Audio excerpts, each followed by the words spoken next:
साथ एक ही शो में यूथ वर्सेज एस्ट्रोलॉजी टॉपिक के ऊपर कुछ चर्चा करने वाला हूं और हमारे साथ स्टूडियो में है अनिकेत और प्रतीक्षा। प्रतीक्षा, आज हमारी प्रतीक्षा खत्म हुई, जो कि हम बहुत टाइम से इस टॉपिक के ऊपर बात करने वाले थे, यूथ और एस्ट्रोलॉजी के ऊपर। तो क्या कहना है आपका प्रतीक्षा, बताइए। सर, एज अ यूथ मेरे पास बहुत सारे सवाल हैं जी। जो ऑब्वियसली सबको ही पूछने रहेंगे, ऑब्वियसली आपको। बट सबसे पहले तो मैं स्टार्ट ऐसे करूंगी कि एज अ यूथ हमें एस्ट्रोलॉजी में क्यों बिलीव करना चाहिए। बहुत अच्छा सवाल पूछा है प्रतीक्षा आपने कि एज अ यूथ आपको एस्ट्रोलॉजी में क्यों विश्वास करना चाहिए, और इवन मैं ये भी पूछूंगा कि कितना करना चाहिए।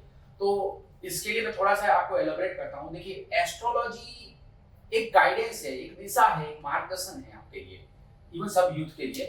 तो लोग आजकल, यूथ बहुत कंफ्यूज है कि उनको कौन सी डायरेक्शन में जाना है, करियर में क्या चूज करना है, प्रोफेशनल लाइफ में किस डायरेक्शन में जाना है, कहाँ पे उनको शिफ्ट होना है। कुछ यूथ ऐसे भी हैं जो बाहर डिग्री करने के लिए पढ़ने जाते हैं, फिर वहीं सेटल होने के लिए, तो बहुत सारे कंफ्यूजन रहते हैं उनको। तो उनके लिए मार्गदर्शन के लिए, डायरेक्शन के लिए, सही दिशा निर्देश देने के लिए एस्ट्रोलॉजी बहुत बड़ा फैक्टर है। वो आपकी कुंडली में आपकी ग्रहों की स्थिति के हिसाब से, आपके ग्रह आपकी डेस्टिनी में आपको कहाँ सक्सेस दिला रहे हैं, उसको अच्छे से एलोबरेट कर सकते हैं। तो एस्ट्रोलॉजी आपके डायरेक्शन को दिखा सकती है, आपको एक रास्ता दिखा सकती है, सही रास्ता दिखा सकती है। उसके अनुसार आप अपने बहुत ही महत्वपूर्ण निर्णय, मोस्टली प्रोफेशनल लाइफ और इवन पर्सनल लाइफ, दोनों से रिलेवेंट आप डिसीजन ले सकते हैं। ओके, तो मेरा एक और सवाल, आपने बोला कि एस्ट्रोलॉजी एक डायरेक्शन देता है, जी। एक यूथ को डायरेक्शन देता है कि फ्यूचर में क्या होगा क्या नहीं होगा, राइट? तो मेरा ये नॉट एग्जैक्टली क्या होगा क्या नहीं होगा, ऐसा नहीं है। जी जी आप कहाँ सक्सेस हो सकते हैं, बेसिकली वो दिशा निर्देश के साथ में एक गाइडेंस है, खाली फ्यूचर प्रिडिक्शन नहीं है। एक हम प्रिडिक्ट नहीं कर रहे हैं, हम अनुमान नहीं लगा रहे हैं, हम दिशा निर्देश भी दे रहे हैं। आप मान लीजिए अभी आप दो चीज में कंफ्यूज हैं कि दोनों में से आपको क्या चूज करना है, और आप डिसाइड ही नहीं कर पा रहे हैं। इवन आपने अपने दोस्तों के साथ में डिस्कस किया कि यार मैं कहाँ, मुझे क्या निर्णय लेना है, स्टिल आप कंफ्यूज है। तो उस केस में ज्योतिष आपको एक निर्णय देने में हेल्प कर सकता है कि भाई आपको इस दिशा में या इस सब्जेक्ट को चूज करना है, इसको आप अपना मेन स्ट्रीमलाइन बना सकते हैं, अपने करियर का फोकस इस स्ट्रीमलाइन में आप कर सकते हैं। फाइनेंस है, साइंस है, जो भी व्हाटएवर, मार्केटिंग है, बहुत सारे फील्ड है। तो वो एक नॉट ओनली प्रेडिक्शन बट हाँ गाइडेंस के साथ में। बट वो देखने के लिए मतलब ऐसा क्या करना, मतलब एस्ट्रोलॉजी में ऐसे क्या प्रोसेस है वो सब जानने के लिए? देखिए कदम, बिल्कुल आपने सही पूछा कि भाई क्या प्रोसेस है एस्ट्रोलॉजी में ऐसा जानने के लिए कि जिसके थ्रू यूथ ये फाइंड आउट कर सके कि उसको कौन सी डायरेक्शन में जाना चाहिए या उनको क्या डिसीजन लेना चाहिए। देखिए इसमें क्या होता है ना कि जो कुंडली होती है, जिस जो हम अपनी date of birth, time of birth और प्लेस ऑफ बर्थ के अकॉर्डिंग बनाते हैं, इवन हमारे जो भी बड़े बुजुर्ग थे वो हमेशा कुंडलियां बनाते थे जिसके घर में भी संतान होती। तो बेसिकली उस कुंडली को पूरा एक लर्नेड एस्ट्रोलॉजर, अगर जिसको अच्छा खासा नॉलेज है, तो वो कुंडली को एनालिसिस कर बना के एनालिसिस कर सकते हैं। उनको वो नॉलेज होता है, उनको वो कला होती है, उनको वो ज्ञान होता है, उनके पास वो सारे टूल्स वो पहले से पढ़ चुके हैं, जिससे आपकी कुंडली को एनालिसिस करके, जैसे कि आपका करियर का पार्ट है तो कुंडली में हम करियर के पार्ट को छठे घर से, 9वें घर से और 10वें घर से, और इनकम के लिए हम 11वें घर से, इन चारों घरों को कोऑर्डिनेट करके उसको एनालिसिस करके बता सकते हैं। तो ये एक बहुत बड़ा टूल है, तो उसको एनालिसिस करना पड़ता है, that is the part of astrology. तो और इसमें कितना समय जाता है? देखिए इसमें समय ऐसा कोई फिक्स नहीं है कि 5 मिनट 10 मिनट, ऐसा बोलना थोड़ा मुश्किल है। लेकिन अगर हम ठीक से एनालिसिस करते हैं तो इट इज टाइम कंज्यूमिंग। हम तो कभी घड़ी नहीं देखते, मैं तो जब भी कुंडली देखता हूँ तो मैं घड़ी नहीं देखता, मैं तो बस कुंडली देखने में उसकी प्रिडिक्शन को कितना हम क्लोज टू परफेक्ट लेके जा सकते हैं। इवन प्रिडिक्शन भी नहीं, उसके लिए डायरेक्शन को, प्रिडिक्शन निकालना is not a astrology. Astrology खाली प्रिडिक्शन निकालना नहीं है। यहाँ पे मैं आपको क्लियर कर देता हूँ, आपको 4 बातें बता दी, चारों आपको लगा यार मेरे बारे में सही बताइए, this is not a astrology. ये स्टिल सफिशिएंट नहीं है। हाँ, उससे आपका विश्वास जीते रह जाएगा, आई मीन आप ट्रस्ट करोगे कि हाँ अनुषण ने हमको बताया, मेरी बातें सही निकली, लेकिन it is not sufficient. Sufficient कब होगा, जब मैं आपको डायरेक्शन दे पाऊंगा कि यार अभी टाइम आपका अच्छा है, यू टेक अ डिसीजन, आप थोड़ा फ्रंट फुट पे आके अपने करियर रिलेटेड या फिर personal life related, professional related, जो भी ये डिसीजन आप ले सकते हैं। तो time marking I think it is not easy predict कि भाई हाँ इतना टाइम लगेगा।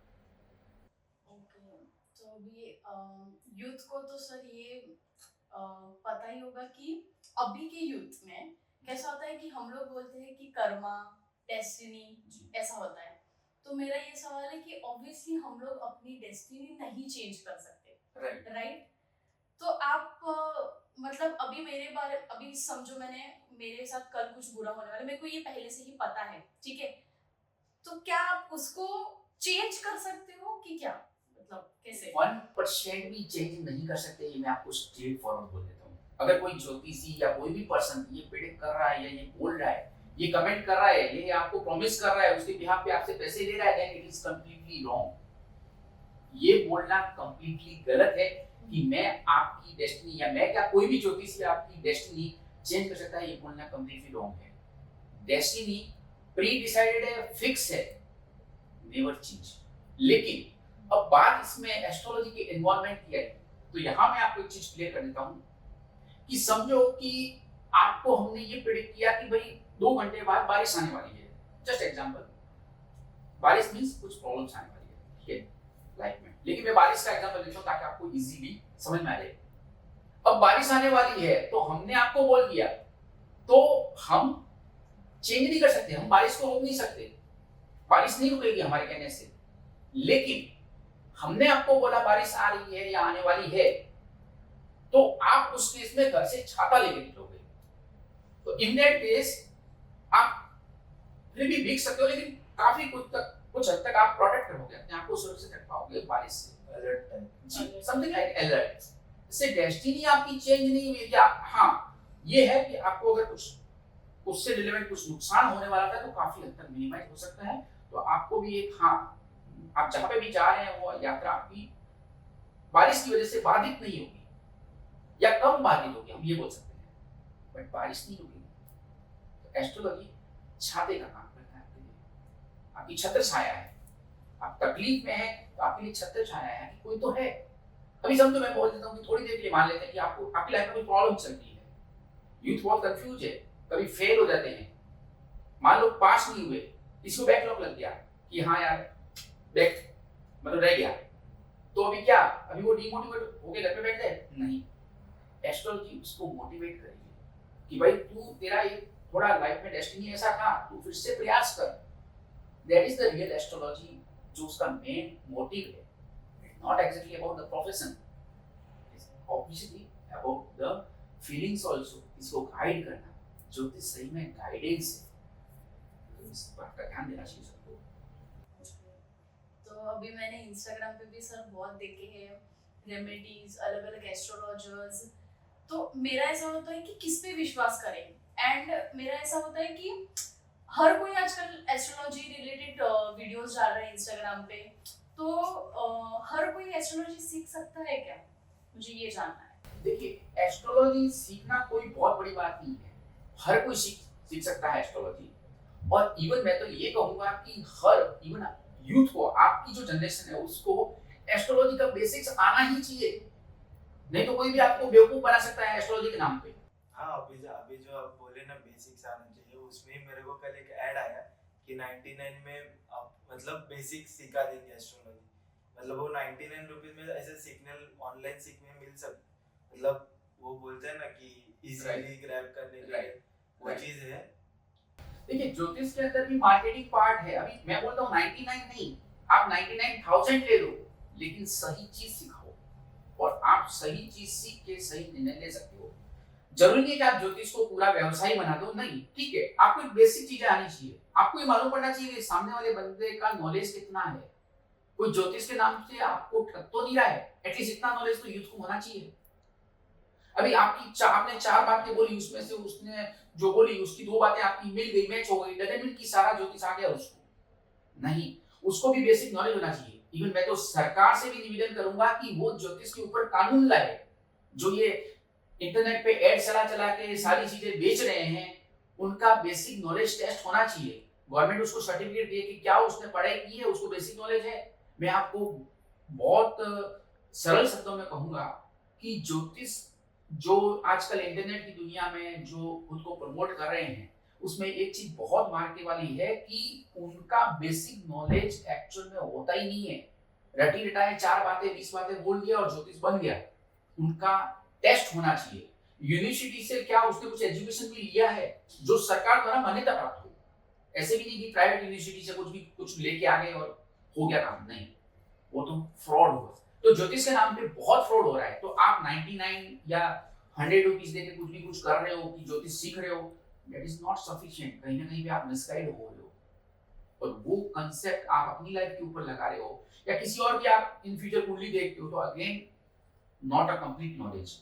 तो खाली इंटरनेट की दुनिया के ऊपर जो सर्व किया गया है उसको आप बेसिक ज्योतिष मत मानो। और आजकल सर यूथ स्पिरिचुअलिटी में बहुत ज़्यादा जा रही है कि I am Krishna fan, Krishna ji fan, I am Shivaji fan. तो मेरा ये है कि यूथ को उसका रीजन पता होना चाहिए कि सिर्फ फैन ही होना चाहिए कि मैं इनको मानता हूँ या फिर इनको मानता हूँ। देखिए, ये अच्छी बात है कि स्पिरिचुअलिटी होनी चाहिए यूथ में। स्पिरिचुअलिटी बहुत जरूरी है। मैं आपको बताऊं कि हमारे इंस्टाग्राम पे, फेसबुक पे, इवन मेरे खुद के मेल आईडी पे लोग पर्सनल मैसेज डालते हैं जिसमें कुछ मैं मतलब अपने आप को हानि पहुंचाने वाली बात करते हैं। आप समझते होंगे कि वो अपनी प्रॉब्लम शेयर करते हैं, उसमें लिखते हैं कि मैं ये करूंगा, सर मेरी हेल्प करो, वो करो। तो बहुत जरूरी है उनके मस्तिष्क को शांत रखना, खुद को संभालना। पहले क्या होता था, संयुक्त परिवार होते थे तो घर में लोग संभाल लेते थे। आजकल की यूथ है ना, अपनी प्रॉब्लम शेयर नहीं करती है। जी बिल्कुल नहीं करती है, वो शेयर छुपा लेती है। कभी कभार आपने देखा होगा कि लोग स्टेटस पे लगा देते हैं, चाहे इंस्टाग्राम की रील हो, व्हाट्सएप, हाँ राइट, हाँ उदासी वाले, जिससे लगता है कि इस बंदे को कुछ तकलीफ है, बट क्या वो लगाने से उसकी प्रॉब्लम सॉल्व हो जाती है? वो सिर्फ दुनिया को मालूम पड़ सकता है कि यहाँ पे कुछ कर रहा है, बट उसमें भी बहुत सारे लोग हैं जो रिजर्व है, जो अपनी बात नहीं बताते, प्रॉब्लम शेयर नहीं करते हैं। तो उस केस में वो खुद को कैसे संभालेगा? एक आध्यात्मिक ऊर्जा ही ऐसी चीज है जो आपका मानसिक संतुलन बनाए रखती है। यानी कि आपको कोई भी तकलीफ है, तकलीफ तो आनी तय है, हर इंसान को आएगी और आती है, लेकिन उस तकलीफ के अंदर अपने आप को संभालना, सही निर्णय लेना, सही डायरेक्शन में आगे बढ़ना, उस समय को पास ऑन कर देना, निकाल देना, गुजार देना, वो जब टेस्ट होता है तो उसमें कई बार यूथ फेल हो जाते हैं और वो उनका फेलियर कुछ और एक्शन है जो हम समाज में, टीम में, मीडिया में, न्यूज में देखते हैं, उसने ये कर लिया, उसने वो कर लिया। अगर आध्यात्मिक ऊर्जा होगी तो वो अपनी सिचुएशन को खुद ही संभालेगा। तो उसके लिए ज्योतिष के माध्यम से हम हमेशा कुंडली के अंदर स्पिरिचुअल हाउस देखते हैं, आध्यात्मिक घर देखते हैं। कुंडली के अंदर 9वां घर, 10वां घर और कुंडली का लगन, जिसको हम पहला घर बोलते हैं, ये घर से इंसान की स्पिरिचुअलिटी किस डायरेक्शन में स्ट्रॉन्ग हो सकती है वो मालूम पड़ता है। That's part of the business. वो शायद आपको ना समझ में आए, लेकिन हाँ, उसको हम अगर रीड आउट करें तो हमें मालूम पड़ सकता है कि भाई कृष्ण भगवान को फॉलो करो, चाहे शिव जी को फॉलो करो, चाहे माता को फॉलो करो, दुर्गा माता को फॉलो करो, चाहे कोई भी धर्म की।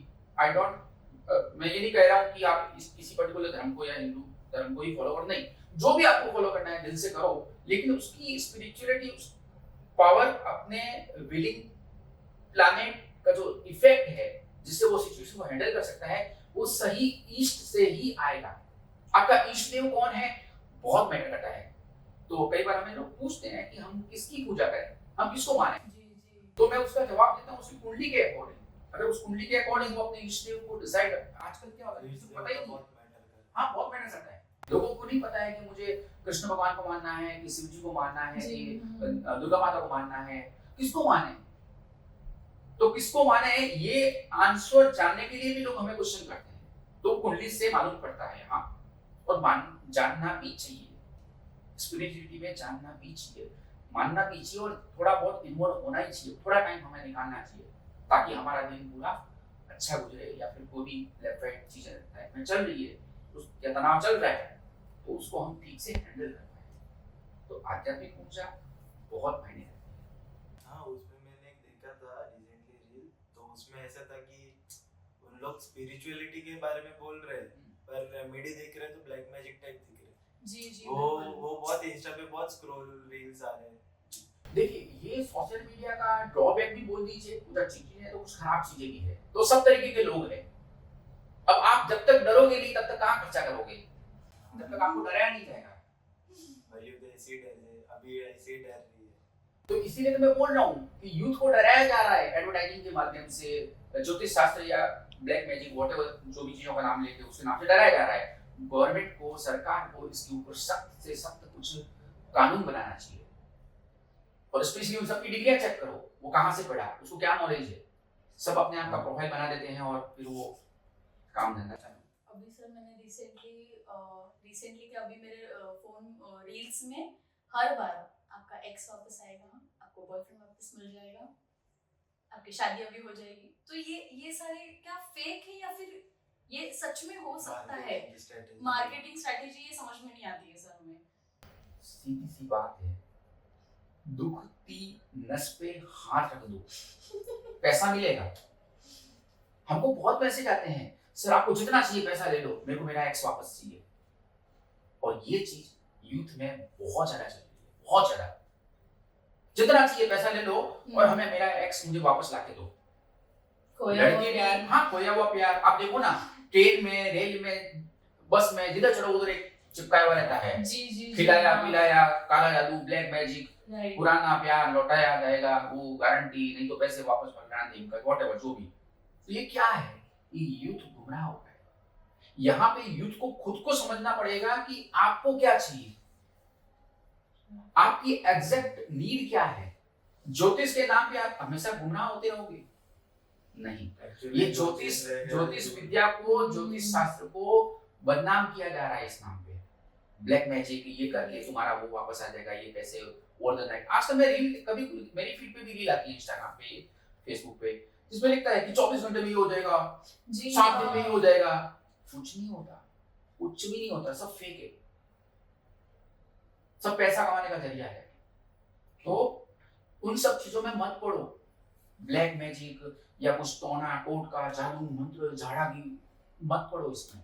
देखो एक चीज क्लियर है, इवन मैं सभी यूथ को एक मैसेज देना चाहता हूँ, एक चीज मान के चलो, जैसे हमारे पुराने बुजुर्ग कहते थे ना, एक म्यान में 2 तलवारें कभी नहीं ले सकते, कभी नहीं।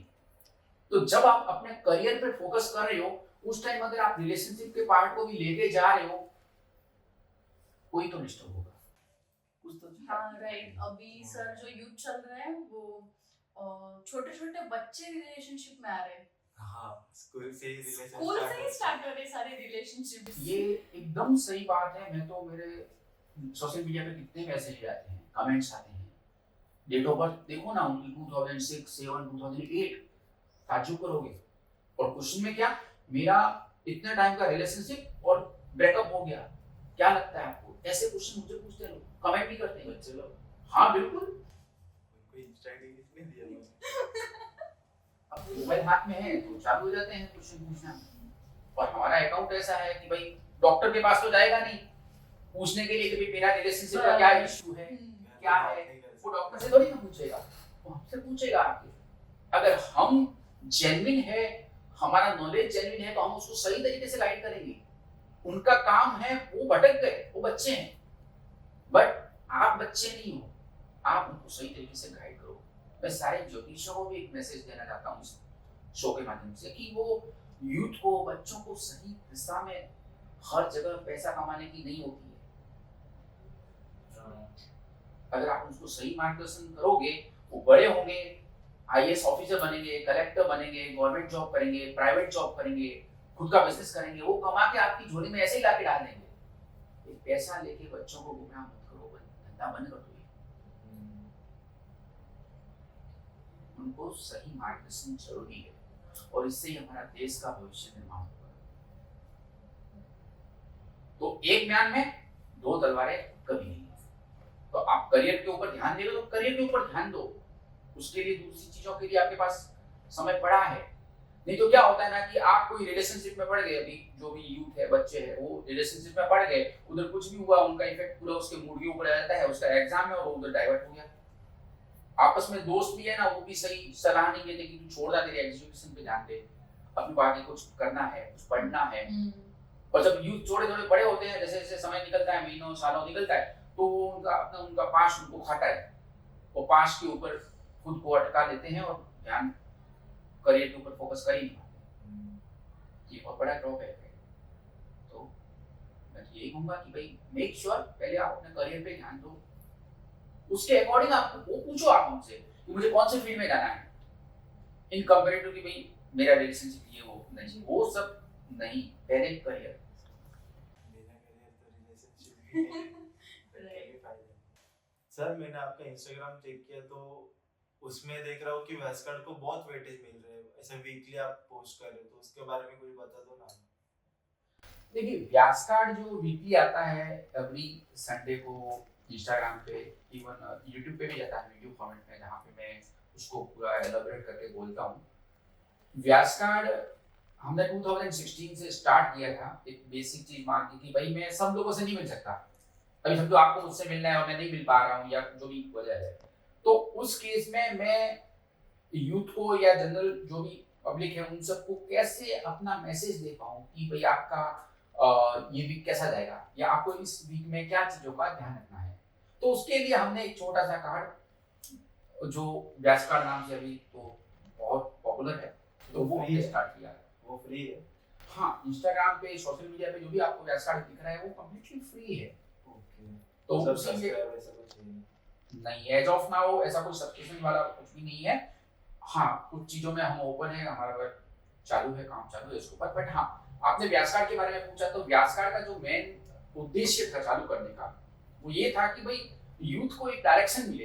इवन यूथ हो तो क्या, प्रोफेशनल है तो क्या, चाहे हाउसवाइफ है तो क्या, चाहे स्टूडेंट्स है तो क्या, चाहे बिजनेसमैन है तो क्या, जो भी, उसमें सारे सेक्शन हमने बना के रखे हैं। 2016 से हमने स्टार्ट किया था और मेन मोटिव यही था कि कोई भी इंसान को एक एज ए लेमैन उसको ये मालूम पड़े कि भाई मेरा इस हफ्ते हेल्थ का पार्ट कैसा रहेगा, ट्रैवलिंग कैसा रहेगा, लक अगर कुछ रिस्क ले रहे हैं तो उसमें क्या लक काम करेगा कि नहीं करेगा, करेगा तो कितना करेगा वो, प्लस उसके अकॉर्डिंग उसको फाइनेंस इनकम का पार्ट उसका उस सप्ताह कैसा रहेगा, उसको क्या डिसीजन लेने चाहिए। जैसे मैंने आपको स्टार्टिंग में बोला कि भाई गाइडेंस, मार्गदर्शन, तो ज्योतिष का सही मार्गदर्शन हमने कोशिश किया कि व्यास कार्ड के थ्रू मिले ताकि आप सही डायरेक्शन में आगे बढ़ सको।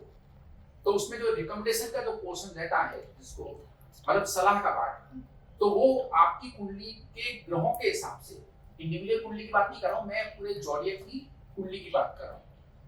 तो उस समय उस वीक के लिए पूरे रूलिंग प्लैनेट पूरे जॉडियक के ऊपर, जो जॉडियक हमारा 360 डिग्री का है, जिसके अंदर 30 डिग्री का एक जॉडियक साइन आ गया है, तो पर्टिकुलर सेक्शन, पर्टिकुलर 30 डिग्री के लिए सारे प्लैनेट्स किस डायरेक्शन में आपको मूव कर रहे हैं, उसके अकॉर्डिंग आप क्या डिसीजन ले सकते हैं, वो मेन उद्देश्य है व्यास कार्ड का। अगर व्यास कार्ड में देखना है कि खुद की ज़ोडिएक साइन, तो वो खुद का ज़ोडिएक साइन समझने के लिए, जिसको मालूम नहीं कि अभी आपको मालूम है आपका ज़ोडिएक साइन? सन साइन पता है बट मून साइन नहीं पता है। ओके, मतलब अगर ऐसा रहेगा तो फिर देखिए सन साइन और मून साइन एक्चुअली में राशि दो होती है और हर इंसान की दो राशियां होती है। हर इंसान की दो राशियां होती है, एक सन साइन तो दूसरी है जोडिएक साइन। सन साइन कैलकुलेट होती है सूर्य की स्थिति से, वो मंथ वाइज, आजकल लोग उसको वेस्टर्न नाम दे रहे हैं सन जोडिएक साइन को, कि आप तो वेस्ट, मुझे भी लोग बोलते हैं, कमेंट करते हैं, मुझे ट्रोल भी करते हैं कई बार कि आप तो इंडियन हो और आप वैदिक एस्ट्रोलॉजी की बातें करते हो, लेकिन आपका व्यास कार्ड जो आ रहा है वो सन जोडिएक साइन से आ रहा है। तो मेरा उनके लिए ये क्लैरिफिकेशन है, एक जवाब है कि भाई मैं वैदिक एस्ट्रोलॉजर हूँ, लेकिन सन साइन इजी है आपको समझने के लिए कि आपका डेट ऑफ बर्थ के हिसाब से आप अपनी सन साइन निकाल सकते हो। अभी समझो कि आपके घर में किसी को नहीं पता कि भाई एग्जैक्ट टाइम ऑफ बर्थ क्या था, या कई लोगों को ये भी नहीं पता कि उनका एग्जैक्ट डेट ऑफ बर्थ क्या है, कंफ्यूजन है।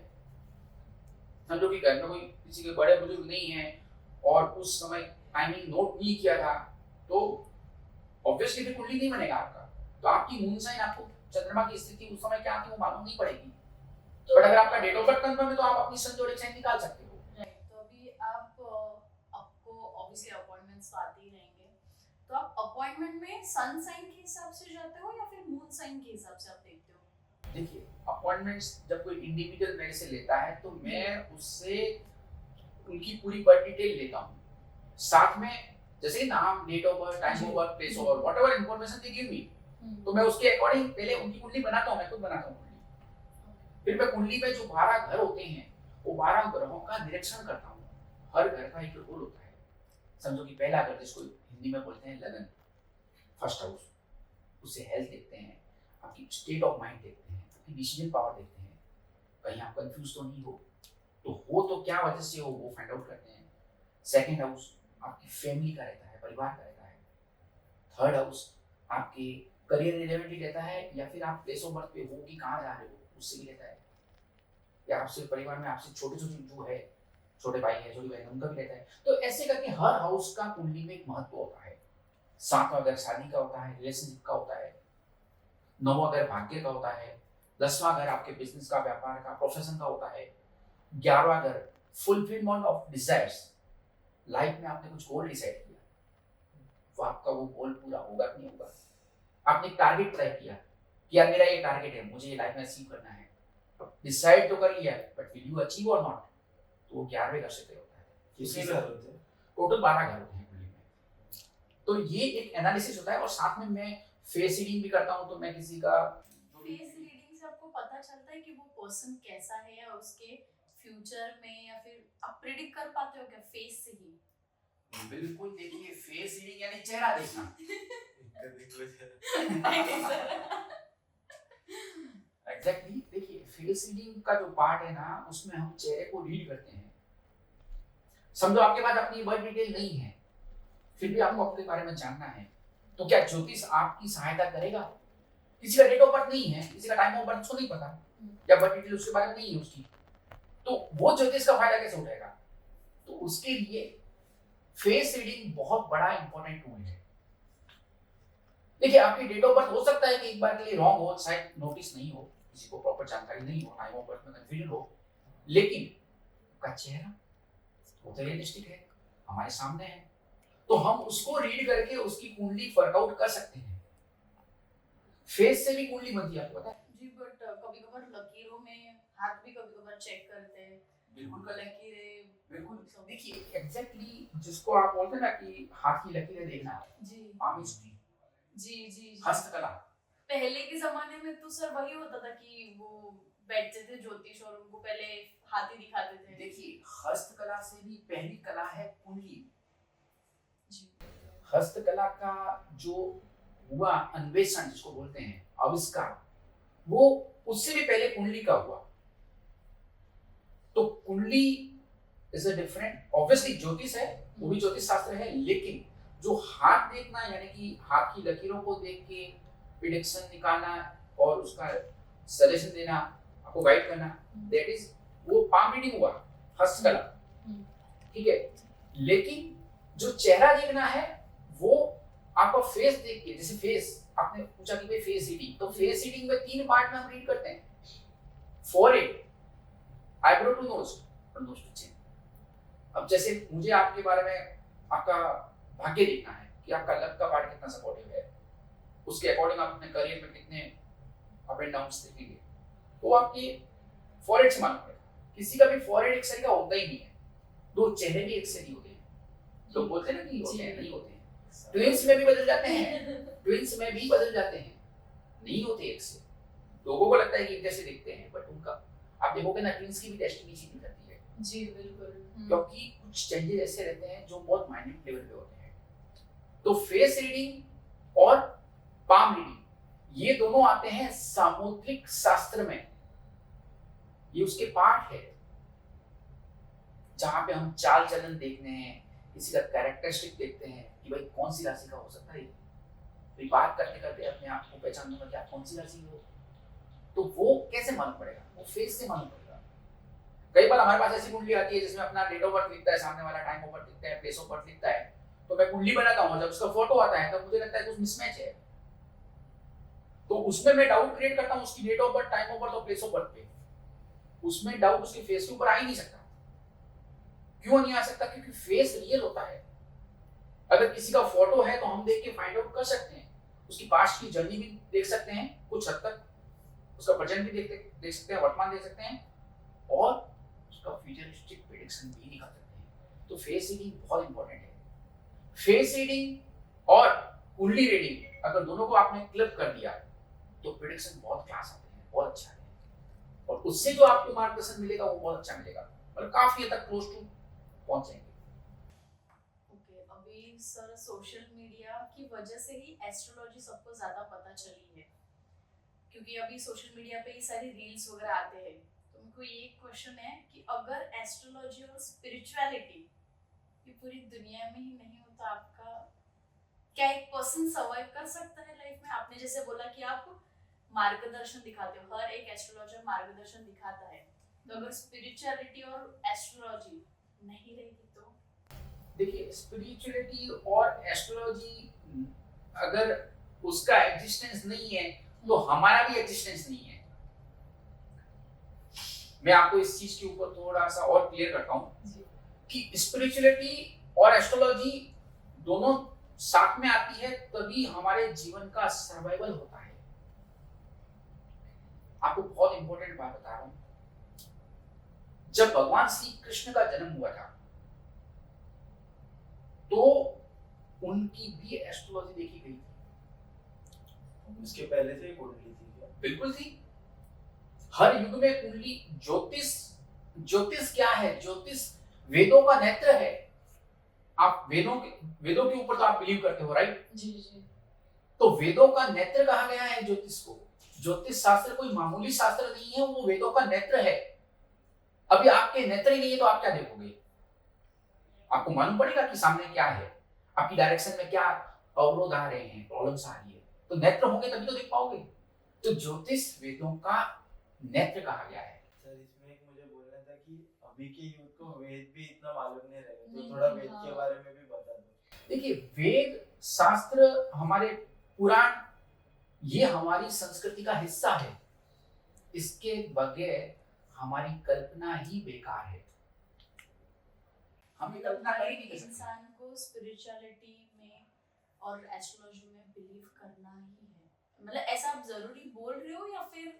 देखिए, मैं किसी को फोर्स नहीं कर सकता इसके लिए कि आप बिलीव करो ही करो एस्ट्रोलॉजी में या स्पिरिचुअलिटी में, मैं नहीं फोर्स करूंगा इसके लिए। लेकिन क्या आपको पता है, आपने महाभारत सुनी होगी, देखी होगी, राइट? जब अर्जुन कंफ्यूज थे महाभारत के युद्ध में और उन्होंने युद्ध के मैदान में अपने शस्त्र नीचे रख दिए थे जी कि मैं युद्ध नहीं करूंगा। उसने भगवान कृष्ण से प्रार्थना की कि भाई, पहले अध्याय में उन्होंने यही बोला कि सब मेरे रिलेटिव है, सब मेरे अपने हैं, मैं इनको मार के जीत भी गया तो करूंगा क्या? अध्यात्म वहीं पे आ गया। तो भगवान कृष्ण ने उसको, यानी कि अर्जुन को, सांख्य योग का उपदेश दिया। आपको पता है सांख्य योग क्या होता है? नहीं। सांख्य योग बहुत बड़ा योग होता है, जहां, और इसकी चर्चा तो वैसे भी महाभारत से पहले भी हो चुकी थी, लेकिन भगवान कृष्ण ने सांख्य योग का उपदेश भगवद गीता के माध्यम से अर्जुन को दिया। और एक्चुअल में उस उपदेश की जरूरत आज के यूथ को है। खाली भगवद गीता पढ़ ली और नेक्स्ट चैप्टर पढ़ लिया, that is not sufficient. Arjun ने उस सांख्य युग को समझा और अपने जीवन में उतारा उसी युद्ध के मैदान में। आज हम सब उसी युद्ध के मैदान में ही खड़े हैं। फर्क इतना है, युद्ध का रूप बदल गया है। उस समय अधर्म के साथ में अर्जुन लड़ रहा था, आज हम अपनी परिस्थितियों के साथ में लड़ रहे हैं। मेरे जितने भी मुझे कुंडली दिखाते हैं, मैं उनको बहुत से उपाय जो भी उनकी कुंडली के अकॉर्डिंग होते हैं वो बताता हूँ, लेकिन मैं भगवद गीता का पढ़ने का हमेशा सामने वाले को बोलता हूँ। जी, इसमें एक मेरे को क्वेश्चन है सर, आप हमेशा चैप्टर्स पढ़ने के लिए बोलते हो भगवद गीता के, तो सर जब हम लोग भगवद गीता पढ़ते हैं, स्टार्ट करते हैं, तो सिर्फ पढ़ना जरूरी होता है या उसमें भाव आना भी जरूरी होता है? भाव से, दिल से, विश्वास से पढ़ोगे तो भाव अपने आप आएंगे। वही की बात में आ जाएंगे। देखिए, शुरुआत तो करो आप शुरुआत ही नहीं करोगे तो कहां से आएंगे? और कुछ पाने के लिए भगवद गीता पढ़ रहे हो, ये भी गलत है कि भाई मेरा एक काम हो जाएगा इसलिए मैं पढ़ रहा हूँ। नहीं, वो रॉन्ग है, वो स्टार्ट ही रॉन्ग है। फिर भले आप कितने पढ़ लोगे मतलब नहीं है, लेकिन हाँ, आप शुरुआत तो करो। तो भगवद गीता में भगवान कृष्ण ने अर्जुन को उपदेश दिया, तभी तो जाके उसने 18वां अध्याय जैसे ही खत्म हुआ, भगवान कृष्ण ने 18वां अध्याय जैसे ही खत्म हुआ, अर्जुन ने सीधा धनुष उठाया और युद्ध किया और अंत में अर्जुन सफल हुआ। तो हमें अगर सफल होना है तो ज्योतिष और स्पिरिचुअलिटी को हमारे साथ में हम लेके चलें तो हमारे लिए वो राह आसान हो जाएगी। तो भगवान कृष्ण का जो हम पहले बात कर रहे थे, उनका नाम भी गर्गाचार्य जी ने क से कृष्ण रखा, क्योंकि उनका जन्म, भगवान श्री कृष्ण का जन्म रोहिणी नक्षत्र में हुआ था, तो इसलिए उनका नाम क से कृष्ण रखा। और कृष्ण का वास्तविक अर्थ होता है कष्टों को हरने वाला। क्या आपने कभी सोचा कि भगवान कृष्ण का नाम कृष्ण क्यों रखा? रोहिणी नक्षत्र से, ज्योतिष शास्त्र, क्योंकि उनको कुंडली दिखाई दी थी, उनकी माता ने और उनको कुंडली दिखाई, गर्गाचार्य जी को बुलाया कि भाई तुम बच्चे का नाम तो रख दो कुंडली दिखा के। तो ज्योतिष की व्यवस्था उस जमाने में भी थी, अध्यात्म की व्यवस्था महाभारत के युद्ध में भी हमको दिखी है, इवन उससे भी पहले दिखी है। तो ये ज्योतिष की महत्ता है। तो भगवान कृष्ण का नाम भी क से कृष्ण रोहिणी नक्षत्र से तय हुआ था, जो कष्टों को हरने वाले। इसीलिए हमें आज भी अगर कोई तकलीफ होती है तो मैं तो कई बार बोलता भी हूँ कि भाई श्री कृष्ण वंदे जगत गुरु, हमें सही दिशा दिखाने वाले गुरु श्री कृष्ण भगवान है। अर्जुन के भी गुरु कृष्ण भगवान थे, उन्होंने गीता का उपदेश दिया अर्जुन को। खाली अर्जुन को नहीं दिया, हमें भी दिया। अर्जुन तो खाली माध्यम है, आज हम भी उसी चक्रव्यूह में फंसे हुए हैं जहां हमें भी गीता के ज्ञान की आवश्यकता है। तो इसीलिए भगवत गीता को हर युद्ध को, क्या हर इंसान को, हर प्राणी को उसकी समझ होनी चाहिए, पढ़ना चाहिए। तो मन से, भाव से, दिल से, लगन से, श्रद्धा से, आस्था से, भावना से, तभी जाके आपको उसका सही अर्थ समझ में आएगा। हो सकता है कि भगवत गीता एक बार में आपको समझ में नहीं आए और नहीं आएगी, 99.9% आपको नहीं आएगी समझ में, ये मेरा मानना है। और हर बार भगवत गीता में कुछ नई चीज सीखोगे, ये भी मैं आपको गारंटी से बोल सकता हूँ। आप एक अध्याय को 10 बार पढ़ो, 10 बार नई चीज दिखेगी आपको। आपको लगेगा ये लाइन तो मैंने पढ़ी नहीं थी, आपने पढ़ी थी, बट वो ऐसा ही है, उसमें ज्ञान, उसमें इतना गूढ़ रहस्य है कि वो एक बार में समझ में नहीं आता है। अर्जुन को भी समझ में नहीं आ रहा था, इसलिए वो बार बार क्वेश्चन किए जा रहा था, तब जाके उसके सारे डाउट्स 18वें अध्याय में जाके कंप्लीट हुए, खत्म हुए। और तब जाके उसने युद्ध करने का निर्णय भी लिया, तो युद्ध करना शुरू भी किया और अंत में युद्ध में विजय भी प्राप्त की। इसलिए ऊपर में एक आपको मंत्र भी बोलूंगा, श्री कृष्णाय गोविंदाय हर ये परमात्मने प्रणत क्लेश नाशाय गोविंदाय नमः। ये एक ऐसा मंत्र है, आपको गूगल पे भी मिल सकता है। तो ये मंत्र हम रोज इसका उच्चारण कर सकते हैं। श्री कृष्णाय गोविंदाय हर ये परमात्मने प्रणत क्लेश नाशाय गोविंदाय नमः। भगवान श्री कृष्ण, जिसका नाम गोविंद भी है, वो हर तरीके के कष्टों का निवारण करने में सक्षम है। मैं उनकी आराधना करता हूँ, मैं उनको नमन करता हूँ। तो ये मंत्र हर एक को बोलना चाहिए। सुबह उठो, नहाते वक्त भी बोलो आप, इसमें कोई रेस्ट्रिक्शन नहीं है कि आप नहा रहे तो भगवान कृष्ण का नाम नहीं ले सकते, नहीं ले सकते हो आप, मैं खुद लेता हूँ। तो ये मंत्र बोलना चाहिए। वृंदावन भी जाना चाहिए, मथुरा भी जाना चाहिए। वहां पे जाओगे तो आपको और भाव आएंगे।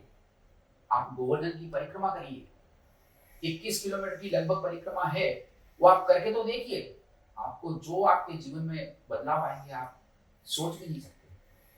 बहुत सकारात्मक बदलाव आएंगे गोवर्धन की परिक्रमा करने से। आप जाके अभी मैं रिसेंटली गया था वृंदावन घूमा था, गोकुल घूमा था, पर इंस्टाग्राम पे मैं जो देख रहा हूँ और उधर जाके रियलिटी में देख रहा हूँ, बहुत अलग अलग वाइब्स है। देखिए, फर्स्ट ऑफ ऑल आप ना घूमना वर्ड यूज मत करिए कि वृंदावन घूमने गया था, मथुरा घूमने गया था। नहीं, घूमने नहीं गए थे, खुद के मन को, खुद की आत्मा को उधर रमाने गए थे। घूमने गए थे ये सोच के ही जाना गलत है। वो घूमने की जगह नहीं है, वो सेल्फी पॉइंट नहीं है। यूथ का तो देखो, आप बनाओ उधर वीडियो, आप बनाओ रील, आप डालो इंस्टाग्राम पे, स्टेटस पे, सब जगह पे डालो, लेकिन वो घूमने की जगह नहीं है। उसमें भाव के साथ जाओ, जहां पे भी जाओ भाव के साथ जाओ। सर, आजकल लोगों को, मतलब सब लोगों को स्पिरिचुअलिटी में तो विश्वास नहीं होता है, 50% होता है, 50% नहीं होता है। जैसे मुझे है बट 50% मेरा स्पिरिचुअलिटी में नहीं है, बट अगर मैं विश्वास करती हूँ तो क्या मेरी लाइफ में पॉजिटिव चेंजेस या फिर लोगों के लाइफ में पॉजिटिव चेंजेस होते हैं? देखिए, सबसे पहले तो ये धारणा ही गलत है कि स्पिरिचुअलिटी में यानी आध्यात्मिकता में विश्वास नहीं है। ये धारणा ही गलत है। हर जीव के अंदर आध्यात्म होता है, बस उसको सही तरीके से जगाने की जरूरत है। क्या भगवान श्री कृष्ण ने अर्जुन की आध्यात्मिक ऊर्जा को नहीं जगाया था? उसमें विश्वास पैदा नहीं किया था, उसमें पहले से था, बस उसको जगा रहे थे। तो विश्वास जगाना पड़ता है। अंदर आध्यात्मिक ऊर्जा सब में होती है। तो हमें ज्योतिष शास्त्र बोल लीजिए, चाहे आध्यात्मिक शास्त्र बोल लीजिए, उसके द्वारा उस ऊर्जा को जगाना पड़ता है। तो 50% ये परसेंटेज कोई मापदंड है ही नहीं, ये थ्योरी ही गलत है। आप अध्यात्म को, शास्त्र को, इसको परसेंटेज टर्म्स में विश्वास कितना है कितना नहीं है, ये क्वेश्चन ही गलत है बेसिकली। तो विश्वास जगाना पड़ता है, अंदर सबको है, बस सही मार्गदर्शन की जरूरत है। मतलब मंदिर में जाना, मतलब पूजा करना, मतलब वो स्पिरिचुअलिटी ऐसा बोल रहे हो? देखिए, मंदिर में जाना, पूजा करना, इट्स आल्सो पार्ट ऑफ अध्यात्म। स्पिरिचुअलिटी का ही वो हिस्सा है। भाई, आप मंदिर में जाते हो तो आप नेचुरली भगवान को, कोई आपको आके थोड़ी बोलता है कि हाथ जोड़ भगवान को, किसी ने बोला कभी नहीं। आपके अंदर भाव आते हैं ना। आप जाते ही मंदिर के अंदर क्या करते हो? सीधा भगवान को देख के हाथ जोड़ते हो ना, अपने अपने हिसाब से, जो भी आपको समझ में आया वो, भले आपको क्षण के लिए ही, लेकिन कहीं ना कहीं भी तो आपके मन में रेस्पेक्ट है। तो आध्यात्म जगाया जाना चाहिए। आध्यात्म नहीं है, विश्वास नहीं है, ये थ्योरी ही गलत है। ये सब में होता है। तो एस्ट्रोलॉजी सर हमें स्पिरिचुअलिटी की ओर लेके जाती है। बिल्कुल। मैं आपको बताना चाहता हूँ कि जो कुंडली होती है, कुंडली में टोटल 12 घर होते हैं। आप कभी भी कुंडली का चार्ट गूगल करके देखना, तो आपको कुंडली, आपके घर पे भी कुंडली है तो आप देखना, उसमें 12 डब्बे बने होते हैं, जिसको 12 घर बोलते हैं जी। पहला घर जिसको लगन बोलते हैं, जब आपका जन्म होता है ना, तो वहां से ही आपकी जर्नी स्टार्ट हो जाती है। इनकारनेशन इंग्लिश में बोलते हैं, और हिंदी में बोलते हैं अवतरण। जब आपने माँ के गर्भ से जब संतान बाहर निकलती है, तो वो पहला घर, उसका जन्म हुआ। बट सर, जब भी बर्थ होता है तब जैसे कैसे डेथ टाइम भी पहले से ही तय होता है जी।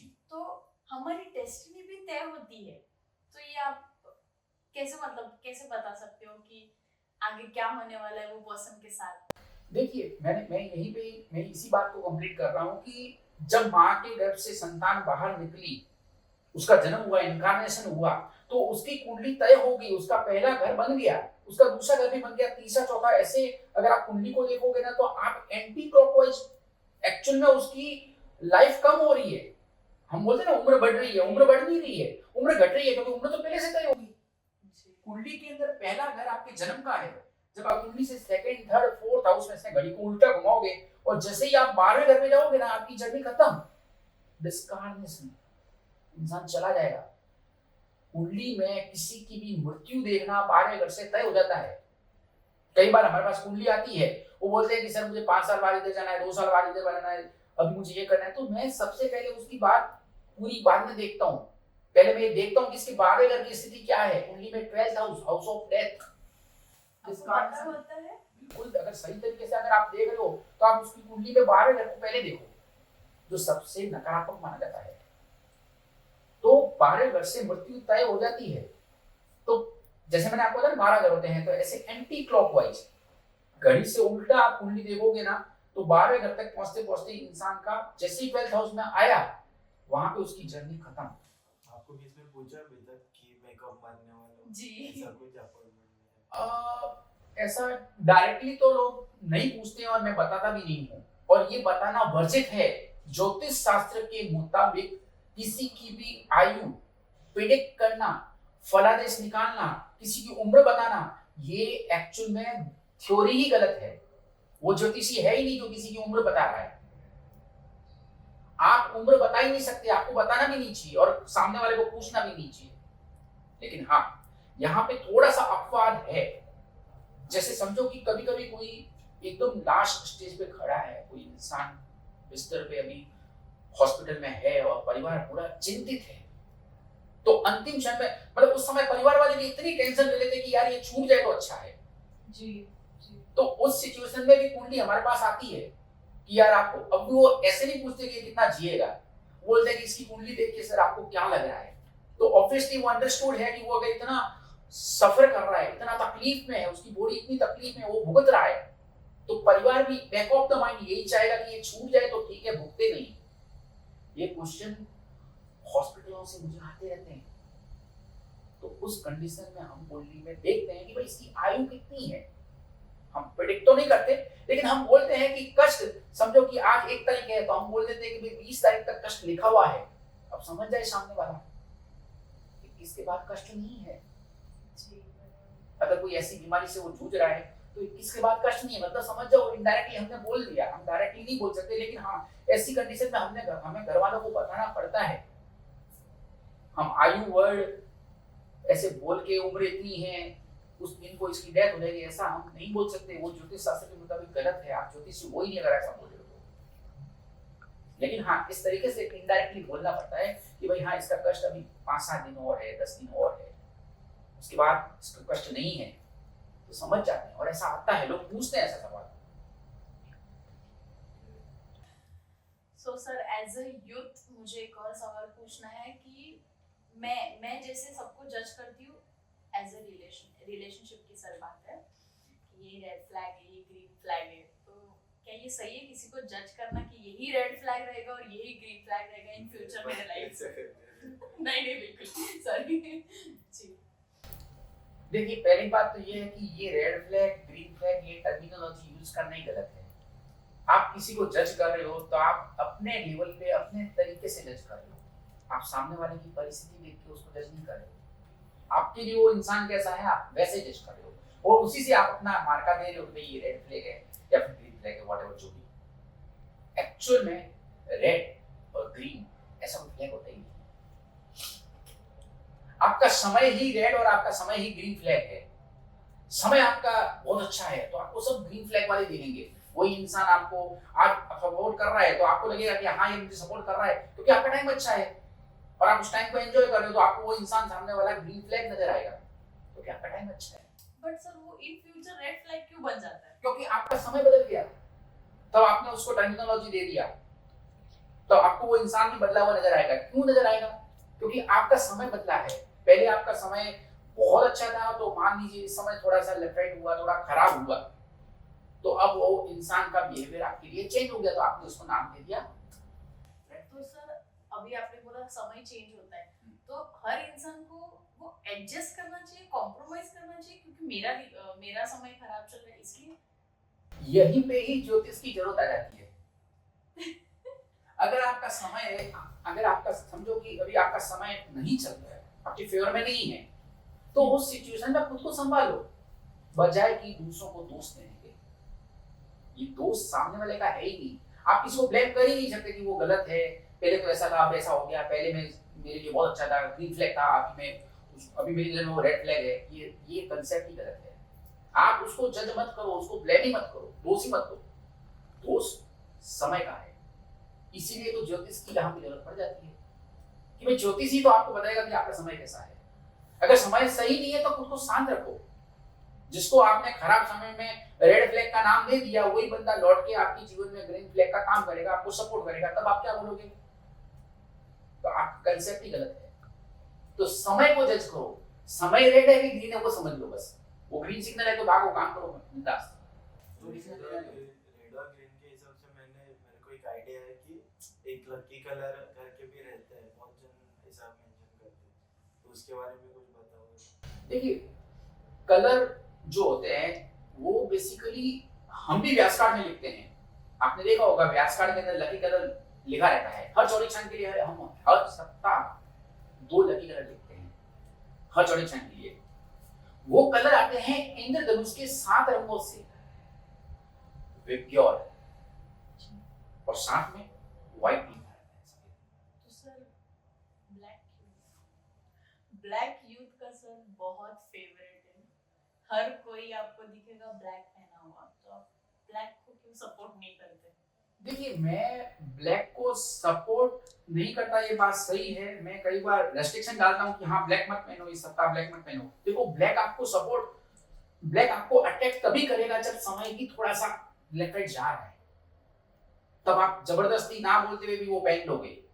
मैं लिखता हूँ मत पहनो और आप पहनोगे, क्योंकि समय थोड़ा लेफ्ट राइट है, आप नहीं सुनोगे तो आपको वो कलर अटैक करेगा। आपको उसका इफेक्ट इमीडिएटली आता ही नहीं है। समझो आज आपने ब्लैक पहना तो उसका नकारात्मक प्रभाव आपके जीवन में उसी टाइम उसी मोमेंट आएगा ही नहीं। वो इफेक्ट देगा आपको 15 20 दिन 25 दिन बाद, अकॉर्डिंग टू योर कुंडली, उसमें ग्रहों की स्थिति के हिसाब से वो आपको इफेक्ट देगा। आज ब्लैक पहना तो हो सकता है कि 20 दिन बाद आपको आपके साथ में कुछ बुरा हो या कुछ गलत हो। तो सर ब्लैक तभी अट्रैक्ट करता है जब हमारा समय खराब चलता है। देखिए most of the time yes, जो आपने बोला उसके ऊपर मैं यस बोल रहा हूँ, लेकिन यहाँ पे दूसरा एंगल भी इसका समझना जरूरी है। अगर आपका समय बहुत अच्छा है और आप ब्लैक पहन रहे हो, कोई फर्क नहीं पड़ेगा आपको, क्योंकि समय बहुत क्लास चल रहा है आपका। लेकिन उस क्लास यानी बहुत अच्छे समय में भी आप और अच्छा कर सकते हो, आपकी परफॉर्मेंस और भी अच्छी हो सकती है जो आपको राइट नाउ दिख रही है। लेकिन ब्लैक पहनने से वो कलम जो आपके ग्रह है कुंडली में जो आपको सकारात्मक प्रभाव दे रहे हैं, उनका सकारात्मक प्रभाव घट जाता है। वो 100 का इफेक्ट दे सकते हैं, आप 80 में खुश हो ब्लैक पहन के। तो ऐसा ब्लैक से क्या लगाव है, ब्लैक ही पहनो। सर पर मैंने देखा है कि भगवान की भी मूर्ति बहुत सारे ब्लैक में जी। भगवान से खुद को कंपेयर मत करो, भगवान से कंपैरिजन पर वो कलर के बारे में बात कर रहे हैं। नहीं। भगवान तो श्याम वर्ण के कृष्ण भगवान भी थे। ब्लैक कलर का भगवान की प्रतिमा से या भगवान के कलर से और हमारे जो ज्योतिष हम बात करें उससे कनेक्शन नहीं है। हम ब्लैक को उस पे में देख ही नहीं रहे। क्योंकि आप बोले ना ब्लैक नेगेटिव कलर है। ब्लैक कलर नेगेटिव नहीं है, लेकिन वो ग्रहों को नेगेटिविटी को बढ़ा देता है और पॉजिटिविटी को कम कर देता है। उसकी सकारात्मकता को, उसकी स्ट्रेंथ को कम ज्यादा कर देता है। इसके लिए मैंने कभी ये नहीं बोला कि ब्लैक कलर ही खराब है, मैंने ऐसा वर्ड कभी यूज नहीं किया। मैं बस रेस्ट्रिक्शन का बोल के छोड़ देता हूँ। यानी वो इफेक्ट करता है। इफेक्ट करता है। इफेक्ट करता है। कभी कभी मैं नहीं लिखता कि ब्लैक मत पहनो, कभी लिखता भी नहीं हूँ। ऐसा भी होता है कई बार। व्यास कार्ड में आपने देखा होगा, पूरी व्यास कार्ड आप देखोगे तो 12 जोडिक साइन में से सबके लिए मैं नहीं लिखता हूँ, कुछ के लिए भी लिखता हूँ। तो जिसके लिए नहीं लिखा है वो अगर पहन रहा है तो पहनो। और समझो कई बार ऐसा भी होता है कि कोई वकील है जी जी, तो वो ब्लैक पहन के जाएगा। अब कॉर्पोरेट में काम कर रहा है तो उसको तो ब्लेजर या ट्राउजर ब्लैक पहनना पड़ेगा, तो वो क्या करेगा? ऐसे क्वेश्चन भी आते हैं हमारे पास। तो उस केस में हम लिखते हैं कि भाई तुम्हारे व्यास कार्ड के अंदर जो लकी कलर लिखा है, जो भी प्योर में से या फिर व्हाइट, तो वो 8 लकी कलर में से कोई भी एक लकी कलर का रुमाल अपने साथ में कैरी कर ले, भले आपने ब्लैक पहना है। तो वो ग्रहों का कुछ होता है उसमें? क्योंकि हाँ वो शनि ग्रह का भी बोलते हैं कि ब्लैक कलर ज्यादा रहता है। ये धारणा ही गलत है। शनि ग्रह का ब्लैक कलर से कनेक्शन करना ही गलत है। शनि का कलर ब्लैक होता ही नहीं है। ये गलत सूचना फैली हुई है लोगों के माइंडसेट का। शनि का कलर ही ब्लू होता है। ये ब्लैक कलर कहाँ लिखा? वैसा नहीं है। शनि का कोई कलर ब्लैक नहीं है। इवन शनि देव है, उसको आप नकारात्मक रूप में ले ही नहीं सकते। आप शनि का नाम लेते डरने से हो जाते हो, अरे मेरे को शनि की महाराज चल रही है, मेरे को शनि का रैया चल रहा है, मेरे को शनि की साड़ी चल रही है। ये सोचना गलत है। ये आपने परसेप्शन खुद ने बना लिया है, या फिर ड्यू टू हाफ नॉलेज या फिर लैक ऑफ नॉलेज। कुछ लोगों को अधूरा ज्ञान होता है। आपने कुंडली डाली इंटरनेट पे, बनी, उसमें लिखा हुआ आ गया शनि की 7.5 चल रही है, 7.5 साल तक आप टेंशन लेते रहो। नहीं, वो 7.5 साल आपके बिगाड़ेगा नहीं। शनि ग्रह न्यायाधिपति है, वो न्याय का अधिष्ठाता है, अधिष्ठदेव है। अगर आप उनकी आराधना करोगे तो आपको सकारात्मक फल भी मिलेंगे। गलत काम करके आप बच नहीं सकते, फल तो मिलेगा। तो वहां पे ही शनि देव का काम स्टार्ट होता है। सर तो आपसे बात करके बहुत अच्छा लगा और हम लोग के तो डाउट्स क्लियर हो गए। तो और मुझे लग रहा है कि बाकी के यूथ के भी डाउट्स क्लियर हुए रहेंगे।